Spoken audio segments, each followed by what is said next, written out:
અરવલ્લી જિલ્લાના સાઠંબા ખાતે સાતગામ વણકર સમાજ ઉત્કર્ષ મંડળ દ્વારા નિર્મિત નવા સાંસ્કૃતિક ભવનનું ભવ્ય લોકાર્પણ અને અભિવાદન સમારોહ યોજાયો હતો।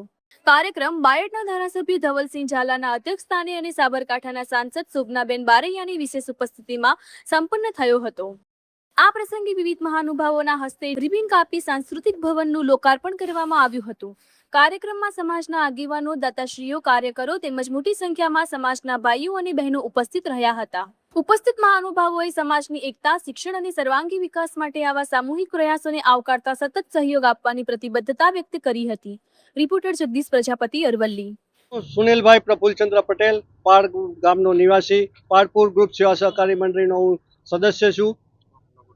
ગયા અઠવાડિયે અમને જાણ થઈ કે ભાઈ જૂના કમિટી સભ્યોને એમની જોડે રાખ્યા વગર નવા ચેરમેન અને સેક્રેટરી શ્રીએ મનસ્વી રીતે નવી કમિટી બનાવી દીધી છે તથા તેમને સત્તાનો દુરુપયોગ કરી અને જે ડોક્યુમેન્ટ હોય દાખલા તરીકે જેવા કે ઠરાવ બુક, એજન્ડા બુક, એમાં દુરુપયોગ કરી મનસ્વી રીતે 21 જણની કમિટી બનાવી દીધી છે, બરાબર છે। અને એ બધું અમને ધ્યાન થતાં અમે આ જે નિવેદન છે હું ગામ વતી, ગામના સભાસદો વતી હું નિવેદન આપું છું કે અમને બિલકુલ લોકશાહીનું હનન કર્યું છે, સહકારી કાયદાનો દુરુપયોગ કર્યો છે અને આ કમિટી કાયદેસર રીતે દૂર થાય એવી હું આપણા માધ્યમથી જિલ્લા રજિસ્ટ્રાર સાહેબ, કલેક્ટર શ્રી અને એસપી સાહેબને હું નિવેદન આપું છું કે ભાઈ આ જે ખોટું કામ કરે છે એ કાયદેસર દૂર થાય અને આ ખોટા કામ કરતાઓને કાયદેસરની સજા થાય એવું અમારું નમ્ર નિવેદન છે।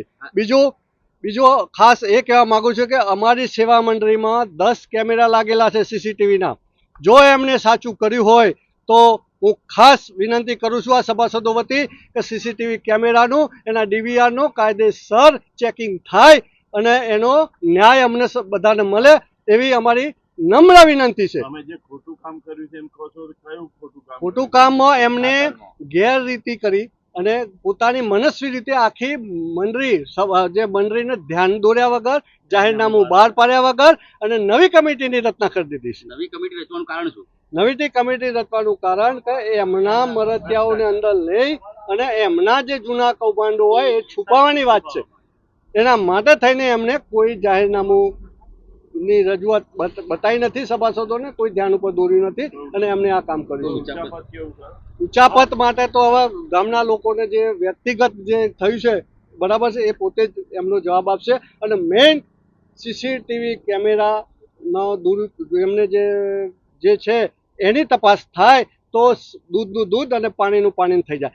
આપણી સીસીટીવી ફક્ત એકલી સેવા મંડળીના નથી, બાજુમાં દૂધ મંડળી છે એના પણ આ કેમેરા લાગેલા છે, બરાબર છે।